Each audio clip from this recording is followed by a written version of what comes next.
ការវិវត្តនៃបច្ចេកវិទ្យាយោធារបស់ប្រទេសកូរ៉េខាងត្បូងបានឈានមកដល់កម្រិតកម្ពស់ហើយនៅក្នុងខណៈពេលនេះពិភពលោកទាំងមូលបានងាកមកចាប់អារម្មណ៍យ៉ាងខ្លាំងជាមួយនឹងសមត្ថភាពដែលពួកគេអាចផលិតសព្វាវុធទំនើប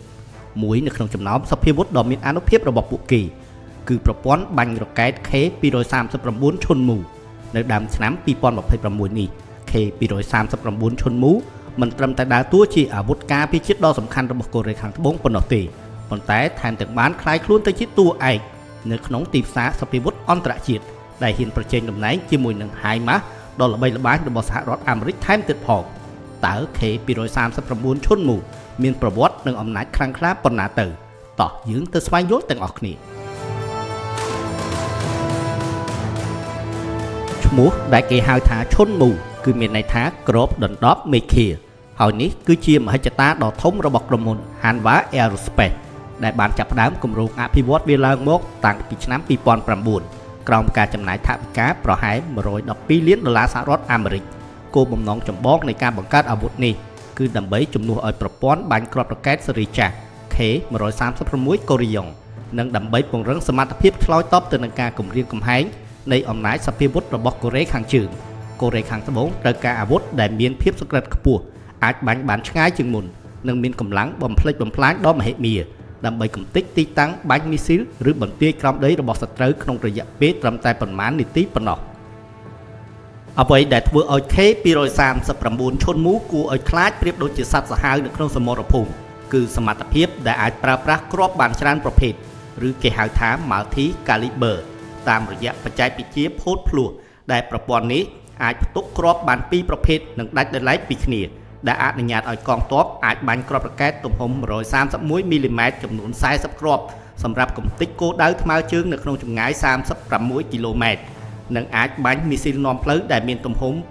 239មីលីម៉ែត្រជាមួយនឹងសមត្ថភាពដែលអាចទម្លុះបេតុងក្រាស់ៗនៅក្នុងចម្ងាយ80គីឡូម៉ែត្រផងដែរអ្វីដែលកាន់តែពិសេសជាងនេះទៅទៀតនោះគឺវាក៏អាចបំពាក់នៅប្រព័ន្ធមីស៊ីលយុទ្ធសាស្ត្រ CTM 290ដែលមានរយៈចម្ងាយបាញ់រហូតដល់290គីឡូម៉ែត្រដែលមានអត្ថប្រយោជន៍ប្រហាក់ប្រហែលទៅនឹងមីស៊ីលបាល់លីស្ទិកខ្នាតតូចទៅហើយបន្ថែមពីលើអានុភាពនៃការបាញ់ភាពរហ័សរហួនក៏ជាចំណុចគន្លឹះផងដែរដោយវាអាចបាញ់គ្រាប់ទាំងអស់នៅក្នុងរយៈពេលដ៏ខ្លីហើយចាក់ចេញពីទីតាំងភ្លាមៗដើម្បីគេចពីការវាយបករបស់សត្រូវផងដែរនៅដើមឆ្នាំ2026នេះបានបង្ហាញឲ្យយើងឃើញកាន់តែច្បាស់ថា K239 ឈុនមូរបស់កូរ៉េខាងត្បូងបានក្លាយទៅជាជម្រើសទី1សម្រាប់បណ្ដាប្រទេសជាច្រើនរួចមកហើយជាពិសេសបណ្ដាប្រទេសដែលស្ថិតនៅក្នុងតំបន់អឺរ៉ុបជាក់ស្ដែងប្រទេសប៉ូឡូញបានក្លាយទៅជាអតិថិជនដ៏ធំបំផុតដោយពួកគេបានបញ្ជាទិញប្រព័ន្ធរ៉ុកែតនេះជិត300គ្រឿងព្រមទាំងទទួលបានសិទ្ធិក្នុងការផលិតគ្រាប់មីស៊ីលដោយខ្លួនឯងនៅក្នុងស្រុកថែមទៀតផងដោយឡែកនៅដើមខែកុម្ភៈឆ្នាំ2026នេះប្រទេស Northwest ក៏បានសម្រេចចិត្តជ្រើសយក K239 ឈុនមូដោយរំលងប្រព័ន្ធ HIMARS របស់សហរដ្ឋអាមេរិកជាមួយនឹងកិច្ចសន្យាដែលមានតម្លៃប្រហែល$2000លានដែលគ្របដណ្ដប់ទៅលើប្រព័ន្ធបាញ់រួមជាមួយនឹងគ្រាប់មីស៊ីលរាប់ពាន់គ្រាប់និងការថែទាំរយៈពេលដ៏យូរអង្វែងជាមួយគ្នានេះប្រទេសនៅមជ្ឈិមបូព៌ាដូចជាអារ៉ាប់រួមនិងអារ៉ាប៊ីសាអូឌីតក៏បានបញ្ជាទិញបន្ថែមដើម្បីពង្រឹងកម្លាំងវាយប្រហាររបស់ខ្លួនផងដែរ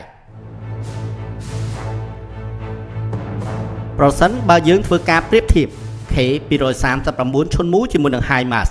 យើងឃើញថា K239 ឈុនមូមានចំណុចល្អប្រសើរមួយចំនួនដែលមិនអាចមើលរំលងបានជាដំបូងគឺចំនួនគ្រាប់ដែលផ្ទុកនៅក្នុងកាណុង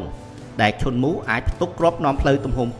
239មីលីម៉ែត្របានរហូតដល់12គ្រាប់ខណៈពេលដែល HIMARS ផ្ទុកបានត្រឹមតែ6គ្រាប់ប៉ុណ្ណោះបន្ថែមលើនេះតួឡានរបស់ឈុនមូត្រូវបានបំពាក់ដោយក្រោះការពារកម្រិតរឹងមាំដែលផ្ដល់សុវត្ថិភាពខ្ពស់ដល់អ្នកបើកបរពីគ្រាប់កាំភ្លើងនិងគ្រាប់បែកបានល្អជាងតួឡានធម្មតារបស់ HIMARS ចំពោះប្រព័ន្ធ PXL-03 ដែលកម្ពុជាកំពុងប្រើប្រាស់ទោះបីជាមានឥទ្ធិពលបាញ់ស្រោចបានឆ្ងាយរហូតដល់130គីឡូម៉ែត្រនិងមានគ្រាប់ទំហំធំក៏ដោយប៉ុន្តែបើប្រៀបធៀបជាមួយនឹង K239 ឈុនមូយើងឃើញថាមានភាពខុសគ្នាផ្នែកបច្ចេកវិទ្យាដោយឈុនមូឈ្នះដាច់ទៅលើភាពសក្តិនៃការនាំផ្លូវដោយ GPS និងល្បឿននៃការដាក់គ្រាប់ដែលប្រើប្រាស់ប្រព័ន្ធផូតភ្លោះដែលចំណាយពេលវេលាចន្លោះពី5ទៅ10នាទីខណៈពេលដែល PXL-03 ត្រូវចំណាយពេលវេលាយូរជាង ក្នុងការបញ្ចូលគ្រាប់ម្ដងមួយចូលទៅក្នុងបំពង់បាញ់របស់វាបច្ចុប្បន្ននេះ K239 ឈុនមូមានតម្លៃប្រហែល$10 លានសហរដ្ឋអាមេរិកនៅក្នុងមួយគ្រឿងក៏ប៉ុន្តែតម្លៃរបស់វានឹងកើនឡើងខ្ពស់ជាងនេះប្រសិនបើបូករួមបញ្ចូលទាំងគ្រាប់របស់វានេះគឺជាសក្ខីភាពនៃភាពជោគជ័យដ៏អស្ចារ្យរបស់ប្រទេសកូរ៉េខាងត្បូងក្នុងការបំផ្លាញខ្លួនពីប្រទេសដែលធ្លាប់ទទួលជំនួយមកជាអ្នកផ្គត់ផ្គង់អាវុធដ៏មានឥទ្ធិពលបំផុតមួយនៅក្នុងពិភពលោកក្នុងឆ្នាំ2026នេះឈុនមូឬអ្នកគ្របដណ្ដប់មេឃាកំពុងតែសរសេរប្រវត្តិសាស្ត្រថ្មីនៃសង្គ្រាមកាំភ្លើងធំនិងបង្ហាញឲ្យឃើញយ៉ាងច្បាស់អំពីអំណាចនៃបច្ចេកវិទ្យាអាស៊ីនៅលើឆាកអន្តរជាតិបន្ទាប់ពីបានឃើញសមត្ថភាពដ៏អស្ចារ្យនិងភាពទំនើបបែបនេះតើបងប្អូនយល់ថាកម្ពុជាយើងគួរតែពិចារណាទិញប្រព័ន្ធរ៉ុកែត K239 ឈុនមូនេះដើម្បីយកមកពង្រឹងកងកាំភ្លើងធំឲ្យកាន់តែរឹងមាំដែរឬទេសូមធ្វើការចែករំលែកមតិយោបល់របស់លោកអ្នកនៅក្នុងវីដេអូខាងក្រោមនេះសូមអរគុណសម្រាប់ការចំណាយពេលវេលាដ៏មានតម្លៃរបស់លោកអ្នកតាមដានទស្សនាវីដេអូនេះតាំងតែពីដើមរហូតដល់ចប់សូមមេត្តាចុច Like Share និង Subscribe ដើម្បីទទួលបានវីដេអូថ្មីៗនៅពេលបន្ទាប់